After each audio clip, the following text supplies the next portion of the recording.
Welcome to the Mobile Workforce Podcast, where we sit down and have real conversations with business leaders that have been where you are. During these interviews, we'll dive into what it takes to improve systems and champion processes that maximize performance. Each week, our trailblazing guests share their experiences and understanding of the workforce to help inspire change, challenge our thinking, and share what it takes to successfully travel the road to profitability. Now here's our host, co-founder and chief evangelist of About Time and WorkMax, Mike Merrill. Hello, and welcome back to the Mobile Workforce Podcast. I'm your host, Mike Merrill, and today we are sitting down for episode number 2 and our second discussion with Mr. Joseph Wendover. Joseph is the Construction Solutions Executive Program Leader at Sherwin Williams, and we had a more in-depth conversation on last week's episode about fire protection and how its application early on in the process ahead of the delivery of steel and other materials can be very effective and efficient, not only from a cost standpoint and a budget and schedule standpoint, but also from a safety perspective. So lots of great nuggets and takeaways, whether you're in the fire protection industry or just in construction in general. I think a lot of these principles will translate over to your specialty and your trade as well. So hopefully you enjoy this one as well, and look forward to having you back to listen on another episode. All right, so welcome back again, Joseph. Great to have you back this week. I think we got into some really cool conversations last week, and I'd love to continue that today. How does that sound? That sounds awesome. I'm looking forward to the conversation continuing. Great. I mean, one of the things we left off on, and I want to explore just a little bit more, and it was kind of one of my takeaways. I said to you, I really feel like this decision, this process, the person that needs to be educated on the value of this improved application of this fireproofing material on the steel before it gets shipped really probably needs to start with the owner. Is that something that you would agree with? Yes, I agree with that 100%. The value to the owner is not only from a construction standpoint, but from an operating environment, from an operational excellence. Especially in these EV battery and semiconductor megaprojects, that is something that is fairly new to the traditional owner, constructor, and designer that has built traditional automotive factories in the past, right? It's not been a very sophisticated construction project, nor has it been a very sophisticated operating environment other than, you can argue, well, what about robots and AI and all of that? Yes. What I'm talking about is in a clean room environment or a dry room environment, modular design, prefab walls and roofs coming in, dehumidification functionality of a dry room at 1% humidity, and also clean rooms where you've got less than 1 to 2 to 10% particulates depending on the ISO standard. These battery environments need to have pristine, clean environments to manufacture the slurries and the entire battery, because any contamination in that slurry is where you would see a thermal runaway. So critical operating environments associated with the fireproofing, for our epoxy fireproofing is chemical resistant, and it's very clean. It doesn't collect dust. And then on concrete floors, there's an enormous amount of complexity that goes into those floors, from moisture vapor transmission to static shock to the carbon black getting on that floor, and which is part of the slurry mixture. That's very slippery. It's like like pencil lead, graphite on the floor. It's like greased ice. You just slip around on it unless you clean that off. And then you've got chemical exposure. Like there's a chemical called NMP, which is it keeps the slurry in a liquid form so it can flow through the pipes and get into a cake format in a pouch setting. And then that NMP is baked off. So you're seeing a lot of the fireproofing in the steel in what would be called an electrode area. And that's where all the chemicals and all the clean rooms and you're constrained for egress. So if you're in a clean room, you would have to go through an air lock shower, then into a locker room, and then out of the locker room, you would have then access to a corridor that would then lead you to an exit. So there's a lot of constraints there, and that's a big concern about the fire safety of the people in that building. And so when you get that engaged and you understand the operating environment of an EV battery facility or a semiconductor facility in that matter, the owner is the number one contributor to how the building is going to be built and the materials that are going to be used on that project. So from there, the next logical thing is, right, if the owner wants a building built a certain way and they want certain characteristics of their building, they want it fireproofed before the steel's erected, then now we have to work with engineers and design detailers. And there's a handful of very good engineers and design detailers out there that are looking at structural steel as an opportunity to optimize the raw materials, like I pointed out in the last episode, where you're balancing out the cost of raw materials between steel weight and the mill thickness that's going on that steel itself of the fireproofing. And so if we can reduce that from, say, 400 mil to 200 mil, that not only means that we save them money on the raw materials, but here's the best part. Now we take it from 2 to 3 days of processing that steel from the time it arrives at the blast and paint. They prep the steel, they block out the connection points, and they apply the coating. That goes to 1 day. We can now optimize the process of applying coatings and preparing steel from 4 days down to 1 day in a fireproofing factory setting. It's amazing. I mean, that is probably one of the best kept secrets of what we're delivering, because most people at the, just below the owner, now they're looking at where can we save money? $1 a gallon here, 25 cents an hour there, right? So they're looking at the change that's in the glove compartment of my car compared to the trunk load of gold bars that are sitting in my trunk, right? And exposing them to that type of benefit is something that's sometimes it's easier for people to see the success than to hear it, right? Data tells, stories sell. If it's their story and they saved this amount of time and this amount of money, and now they have an operating environment that's functioning and not having to redo coding systems all the time, that's a huge benefit. They want to keep these factories running for 5 years so that they can produce $28 million of batteries a day and $32 million of chips a day, right? That's how they're paying back for their investment in these massive production time's up sooner, and their profitability now they have, as opposed to, oh, sorry, we're still under construction. We're actually in production, making money. Mm-hmm. Yep. Yeah. There's a really interesting book that I'm reading right now. It's, I believe that one of the guys, you may have about Jason Schroeder. Oh yeah. He's been a guest on our podcast. Oh yeah. I met them last year at an IPD conference that we were both speaking at, and he gave me his tact planning and integrated control book.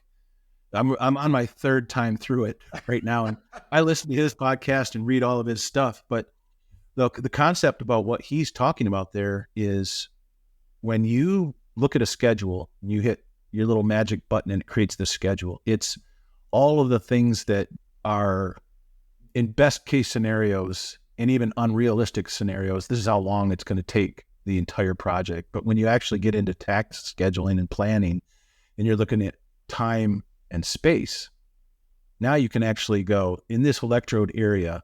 If you were to fireproof this steel after it's erected, what are all of the associated trades that you've just taken in your schedule and just stacked them, right? Wow. Yeah. That drives him nuts. It drives me nuts. And, from a messaging standpoint, to the value that you deliver back to a general contractor or construction manager that's building this building, if you can take what they had planned out as 14 weeks and deliver all of the steel that's fireproofed in 4 to 6 weeks to the job site, all of that space that you had in that schedule is now available to, fill with other problems that are going to come up down the road. Where if you erect the steel and now you're going to extend that with the coating in the field, that's time you just never get back, because it's a process that you can't have people in that area during the application. So now we just open up that entire geographic area of an electrode portion of a building. It's fireproofed. You can skin it right away. You can put a roof on it right away. Your MEP people don't have to sequence and schedule out, well, how many bays do I have to stay behind the fireproofer and chase him around the building and around the roof? It's done, Yeah. And, we talk about the owner being the person to sell on this, but if I'm a general contractor or I'm a subcontractor that's dealing with these materials, I want to go sell this to my GC, or if I'm the GC, I want to take it to the owner and say, listen, here's what I got for you today. And it's Christmas time, right? And you're going to be able to be the hero of the day and really actually win over not only their wallet, but their heart, right? Yeah. And I love the hero and guide message. If we can be the guide and make the GC the hero or the owner the hero, that is our, that's how we lead people to get them enrolled in this, right?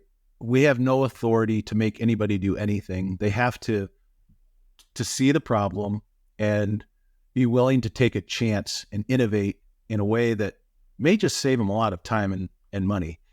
And when we did our first EV battery facility in Ohio, we were lucky enough to have an IPD contract with the owner, the general contractor, the engineer, and the steel erector, right? And the fabricator was on that team as well. And when we sat on that meeting, I remember it was the exact moment, and they said, well, we're going to be doing SFRM in the field. And I just raised my hand. I said, but didn't you just say any particle that falls into these open vats could cause human life, the end of human life? They can explode, the batteries can explode, and the owner and the technology partner all of a sudden were like, whoa, wait, we can't use cementitious, every particulate inducing concrete in these buildings, in this area, right? You can use it in some other areas, I guess, but in this area, it had to be clean and chemical resistant and, be able to not collect dust and not flake and things like that. And so that was our first introduction to, taking what we had in the fabricator hadn't shipped the steel yet. They were down in Georgia. We were able to ship product to them and apply it in their remote shops. They had other people applying that fireproofing, and we shipped it. And, we were, I think, about 4 weeks ahead of schedule when the last beam was hung, in that area. So a lot of our data is anecdotal, only because the owners and the general contractors are, it's part of their secret sauce. And I appreciate that. It makes my job much harder to prove anything, but we have over 1,000 data nodes of factors that are affected and influenced by that critical path of steel design, application, time, how many shifts certain people are working, how many pumps they're using, how many truckloads of steel does the erector need every day to keep pace? And so all of that data, points to two things: shop applied fireproofing and steel optimization. If we can do those two things in an early stage, then we can educate the general contractor and the owner. The engineer can design a specification that provides a lot of risk reduction and QA and QC built into the specification document. And then when we get to the fabricator, we can simplify their model. We're aligned with what they do best: fabricate steel, weld steel, ship steel. So we don't want to impose any bottlenecks to a fabricator that says, you're going to have to blast and prime this, and then we're going to ship it over to somebody else that's going to put fireproofing on it. If a fabricator has to do that, then it creates some risk matrix around delamination potential, right? On surface prep, primer, anything that goes up underneath our fireproofing. We want to take a clean piece of steel, have one person be responsible for blasting that clean, getting a really good mechanical bond on it, and then applying the fireproofing, following all the QA and QC policies and standards around fire safety, right? Health and fire safety design, so that the people that are going to be in that building now are going to be able to escape safely without the building collapsing. And that message, that end-to-end message is what we are trying to do from a construction solutions by Sherwin Williams service offering. We're a consultative service as a trade partner to owners and general contractors. We do work with a lot of owners and general contractors in that function, and the people that bring us in keep us on, and we just keep moving from project to project and improving our model, our lean construction model as we move forward. And it takes an enormous army of internal people at Sherwin Williams to develop coatings that meet our customers' needs. A huge team of technical resources that are doing job startups and helping people set their pumps up right and looking at optimization of their throughput. We have our own PCG side of the business, which is OEM. We have a service that will come in and look at your entire end-to-end process and then go, let's move this 6 inches, or let's take this process and align it here. We do that with a lot of customers that manufacture furniture and heavy equipment and washing machines, right? So we do that as a service to our owner customers and partners. And then as you get into manufacturing the enormous mega quantities that we have to do, we have the pulse of our manufacturing and raw materials organization on a weekly, bi-weekly, and just about daily conversation about what is being manufactured, what's in our distribution hub, when is it being shipped to the location, and where do we have in our store network additional backup coatings there for the project if all of a sudden they have to go fast over the weekend and a store isn't open for some reason, right? That all bubbles up to construction solutions, and we get to see all of the things that are happening with our external partners and owners and the challenges they're facing. And then my partner, Jake Allard, who I work on the business, he works in the business. I take all the crazy challenges that our customers are facing on the outside and say, can we productize a service within Sherwin-Williams that we can then turn around and make it easy for our customer to consume that?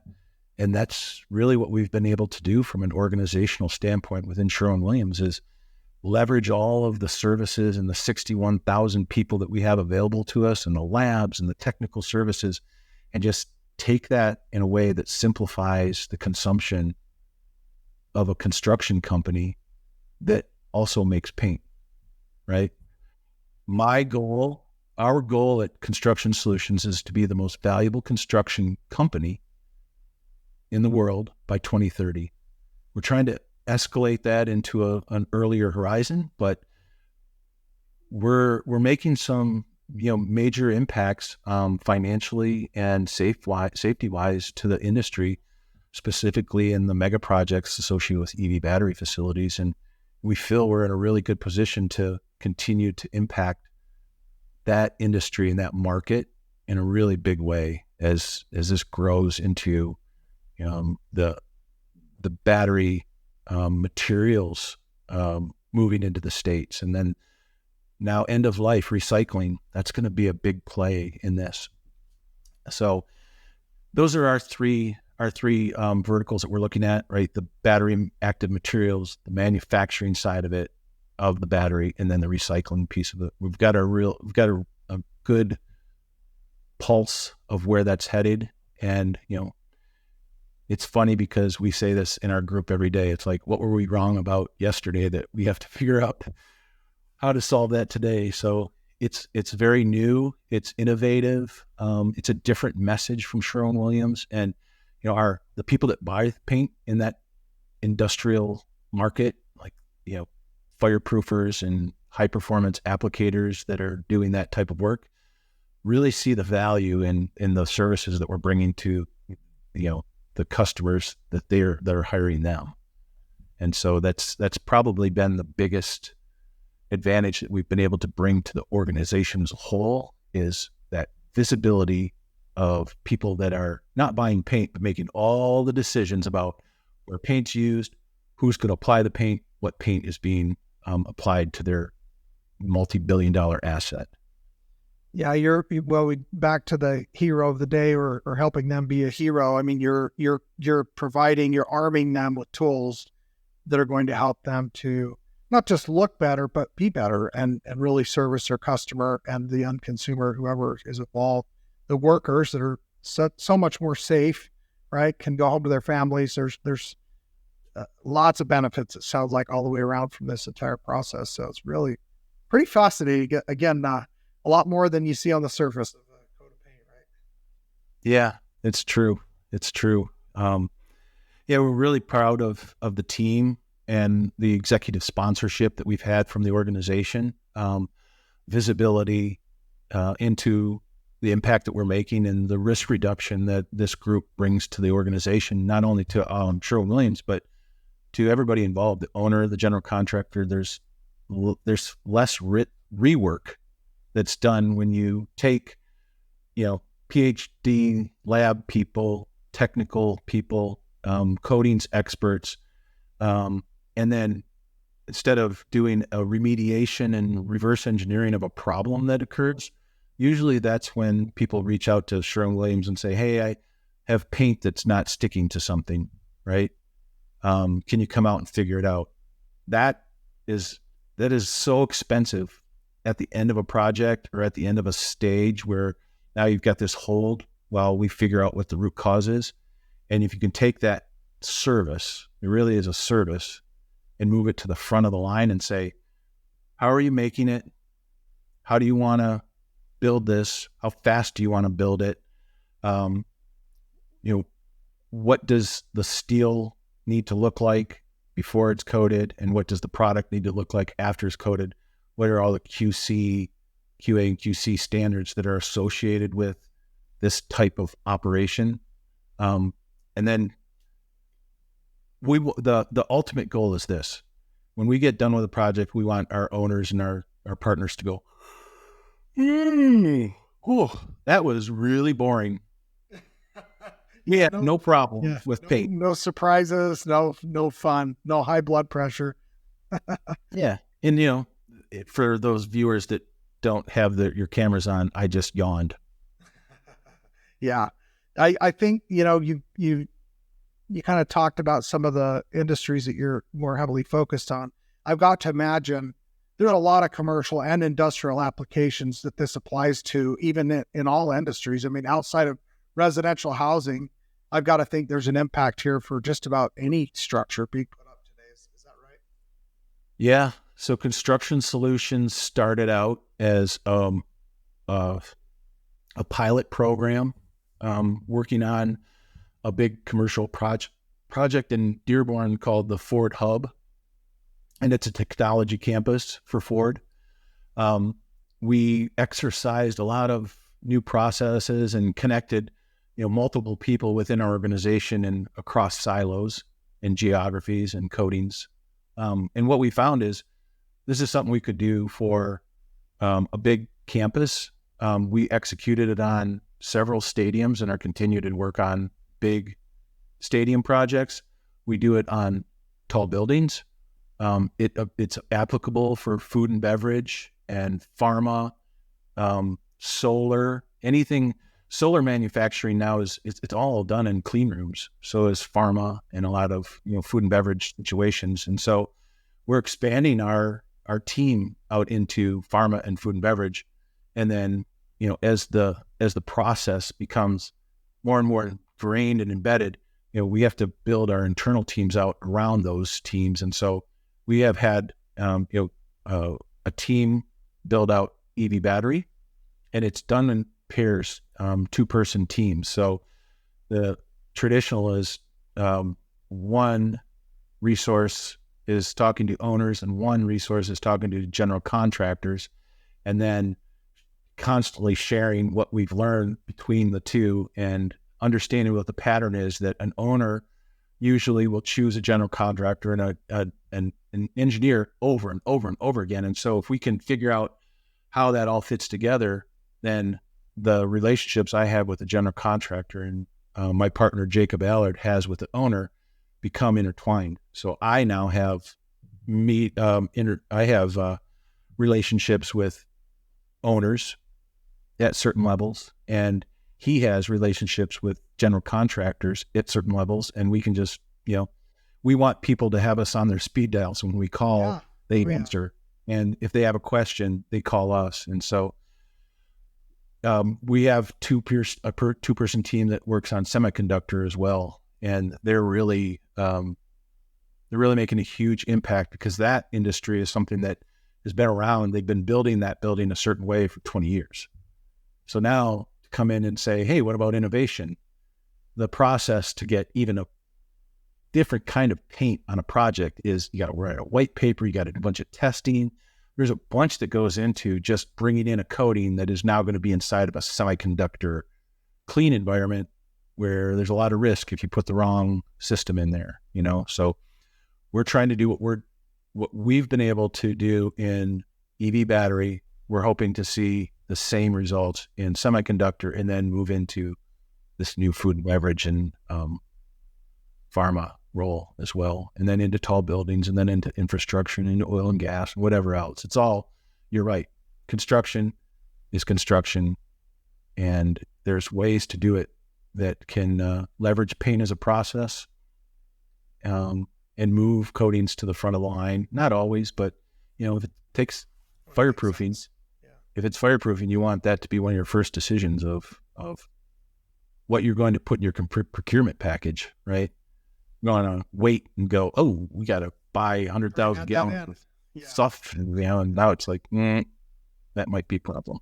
Well, it reminds me of a scenario. This is going back, maybe 15 years in our business history, but we had a large plant that was being built down in Texas, the Woodlands area. And the contractor or the owner had 4 or 5 different contractors that were working on this chilled water plant that was piping water to hospitals and other different facilities, pre-chilled at a certain temperature. I don't know all the logistics, but what I do know is that one of the smaller contractors in that facility implemented our software to track their labor and productivity, to get a handle on their costs of labor. And the owner quickly recognized in the reports he was getting, in the data that they were getting, that this company was running substantially more efficiently than these companies that were more than 10 times their size that were on the same project.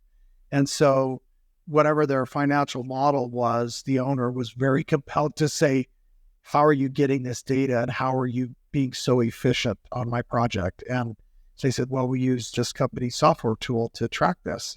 And so he immediately mandated that all of the other contractors working on their projects were standardized on our solution so that they could get across the board productivity and data and visibility and efficiency.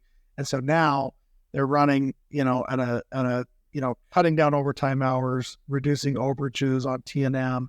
They were just better managed because they had control of that data every day and visibility. And I think in what you're talking about, it's like I could see if an owner's got different processes from different contractors that are doing different projects, and they immediately see the value of this efficiency being installed and put in, and the process that you're talking about here with applying this fireproofing before, I just can't see any reason that they wouldn't ensure that every project from then forward always had this approach taken, and things would be built quicker, more efficiently, cheaper, safer, just win all the way around. So it's a beautiful thing that you're doing and that your team is doing. And just awesome to hear at that level and that scale that there are smart people that are working on solutions that really do win all the way around, including the footprint of carbon emissions and other things on the planet too. So it's awesome.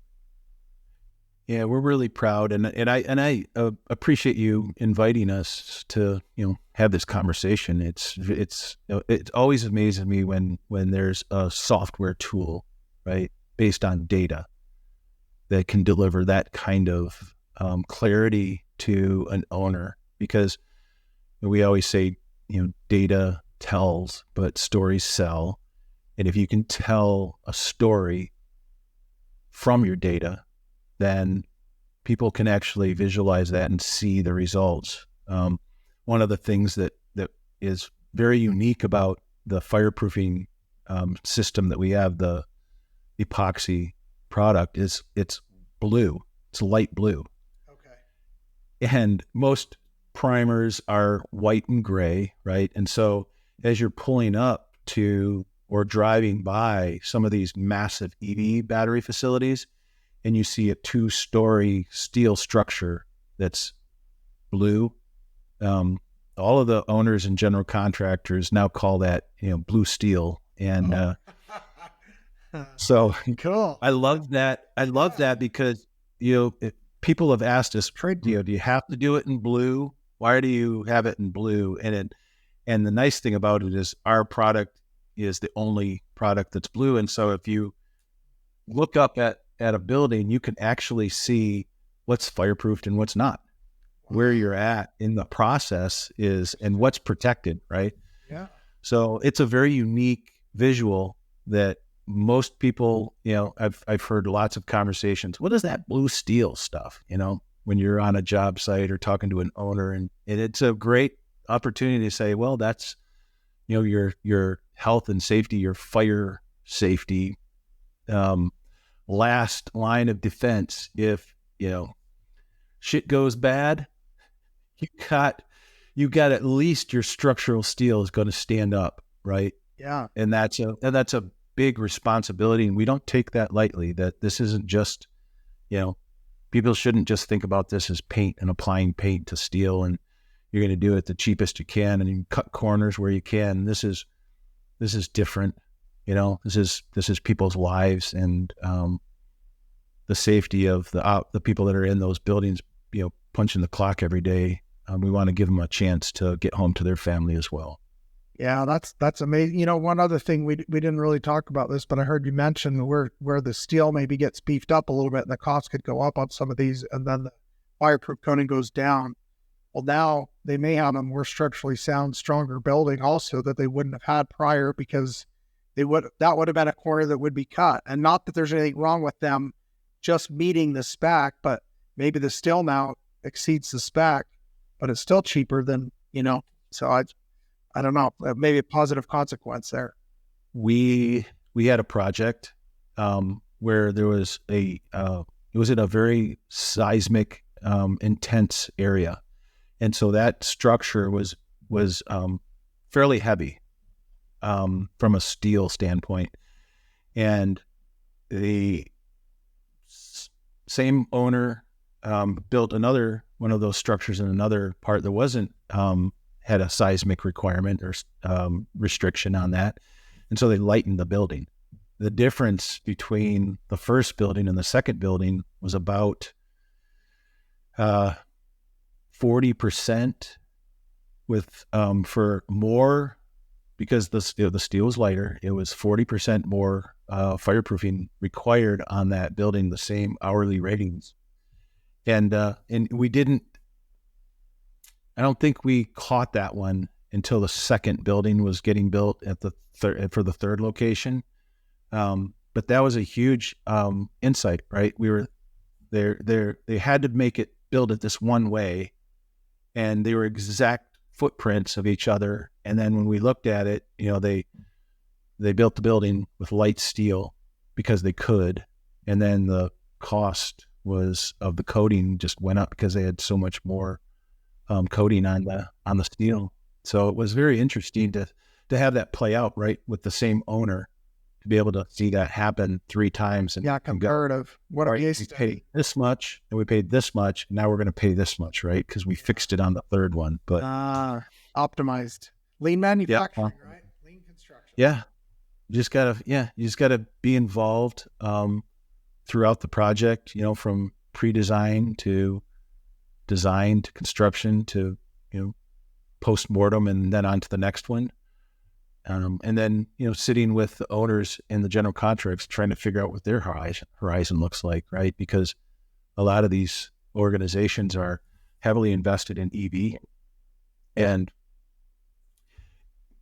growing, double-digit numbers every year off from one market segment. And so, we're looking at other market segments because we know EV is not going to be around forever. We're also looking at how do we align with our general contractor partners to identify what's that next horizon, what's the next technology. Is it nuclear, modular nuclear? Is it wind? Is it solar? Is it charging stations infrastructure? Is it energy, right? And there's a big plant going up in Kansas right now that's a battery facility that has a requirement to have its own power generation because of the electricity that it consumes, and it's a coal burning power plant powering an EV battery factory. Isn't that just something? Well, it's very contradictory or counterintuitive or whatever you want to call it. It just seems a little funny that's how things are still done, and maybe coal is cleaner than what it used to be, and that's the cheapest way to do it. So regardless, that's a very interesting concept to see how these, how oil and gas and coal and traditional sources of energy are needed to support the growth of something that can change the globe in a much cleaner way. So there's always, just like any career in any life, right? You have high points and low points, and you got to go down some debits and credits on both sides. Yep. And you got to get even before you can get better. So interesting. Well, I've loved this conversation. I mean, we're all about efficiency and technology and innovation, and that's really what we love on the podcast and in our business. This lean manufacturing is it's here to stay, and it's getting better. And I just love hearing these stories of, a paint company, if you will, being involved in so many amazing parts of not only the industry, but also technology and the application of technology and just innovation. Gives me hope for the future that we're going to continue to get better, and adopt technologies that are going to help us build leaner and more safely and more efficiently, which is, I think I don't know anybody that's in the business that doesn't want to be a part of the solution. And, you hear, the rising tide lifts all the boats in the harbor. And I think this is just another example of the leadership and the great work that you all are doing at Constructive Solutions, and also Sherwin Williams is fantastic. We applaud your efforts and are grateful to have this association and the conversation on the podcast. Yeah, Mike, I appreciate the invite, and the 2 conversations have been a lot of fun for me. And, when we look at the future, I see a lot of hope as well, that we have organizations like Sherwin Williams that are partnering with the automotive community and the construction community to not only identify innovations that are going to improve people's safety and their quality of life, but also, finding ways that are, that we can simplify processes, innovate in ways that we can improve speed, and then just continually improve with that lean model that allows us to, identify areas of improvement and then go after it with all of our technology and resources behind Sherwin Williams and solve those problems. So we are excited about the future, and I appreciate you, including me on this conversation. So thank you. Yeah, you bet. Look forward to it. We'll have to do it again down the road. I could talk for 2 more hours and probably not even yawn once. So. Yeah, I think one of the things that will be interesting too, once I plow through this TACT planning, there's some interesting things that might, be, Jason and Spencer are both, they're pretty smart people, just put it that way. They're way smarter in construction and have a deeper understanding of that whole thing. I call them and text them and email them quite a bit just to say, hey, we're thinking about this. How does that fit into this? How do we visualize this, right? And so, we're back and forth on conversations all the time, but those guys are awesome. I just, I love the relationships that we have with owners and general contractors, because although they're cutting edge and they want to solve problems, it's just like any person with a habit, right? They just fall back into their old habits whenever things get challenging. And so you really need to have, the best motivator is success and wins, right? And so the more wins we get, the better off we're going to be. And right now, if you're thinking about numbers wise, how many people are doing this, like 10 to 20% out in the market. I mean, it's not a big number. Which is strange. We didn't talk about, the origination of shop applied fireproofing was done in the UK, and all of the London skyline, all those big, beautiful exoskeleton buildings were all designed, fabricated, blasted, and coated with fireproofing in one shop. And there's a company over there. It's like the leading, company that does all, but think about that in the US, right? Design, engineering, fabrication, blast, and paint and erection, they're all like separate companies. There, it's one company. So when I learned about that, I was like, oh, cool, man, we can do that here in the States.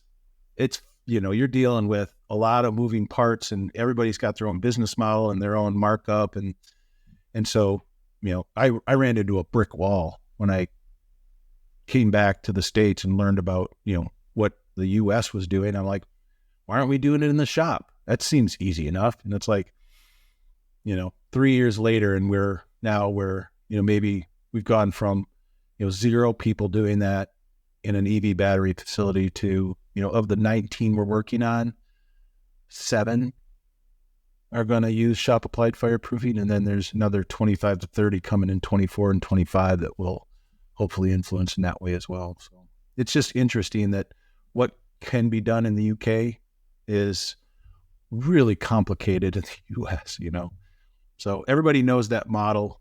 It's just going to take education. It's going to take messaging, like this, and additional messaging from the owners and the general contractors to give those, share numbers eventually. But yeah, I just wanted to share that with you on the UK side of thing. That's a very different model. Yeah, it is. And, it's not just in this, but, mobile technology and mobile networks and data, and Europe and even, in Asia, and years and years and years, decades even ahead of us in some of the things that we do here. And it's a lot of it's just, regulation and red tape and, possibly unnecessary cycles of, wasted time and energy. Yeah, there's a lot of waste. lot of waste in time and motion and just the disruption of interrupting the schedule of what you think should look like, and then it's just everything's stacked, and you're like, "Ooh, that's not a true representation of this area," right? Yeah. So, well, good. I appreciate the time. When there's something interesting, maybe I can just send you a note and just say, "Hey, this is something that we actually like nailed down from a data point That'd be great. that we would like be able to present in a way that's a little bit more real, Cool. or I think concrete, right? Maybe a case history, something like that." Well, the Just say, conversation "Here's-" is very compelling. I can't imagine that, anybody that's impacted by these things wouldn't start asking questions, if nothing else.